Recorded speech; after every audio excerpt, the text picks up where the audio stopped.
যদি আপনার বরফ জমানোর দরকার পড়ে আর আপনার কাছে ঠান্ডা জল আর গরম জল দুটোই আছে, তাহলে কোন জল তাড়াতাড়ি বরফ জমিয়ে দেবে, ঠান্ডা জল নাকি গরম জল? আমাদের মতে ঠান্ডা জল তাড়াতাড়ি বরফ জমিয়ে দেবে, কারণ গরম জল প্রথমে ঠান্ডা হবে, তারপর ঠান্ডা জল বরফে পরিণত হবে। কিন্তু আপনারা শুনলে অবাক হবেন, গরম জল ঠান্ডা জলের আগে বরফ জমিয়ে দেয়। চলুন বুঝে নিই কেন এমন হয়। তার আগে চ্যানেলটি সাবস্ক্রাইব করে ভিডিওটিতে একটি লাইক করে দিন। 1963 সালে এক ক্লাসের সব স্টুডেন্ট আইসক্রিম বানাচ্ছিল।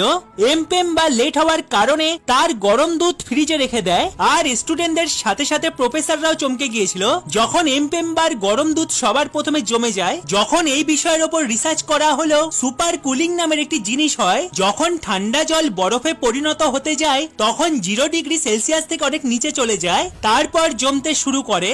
আর গরম জলকে যখন জমানো হয় তখন 0 ডিগ্রি সেলসিয়াস থেকে অল্প নিচে যায় আর জমতে শুরু হয়ে যায়।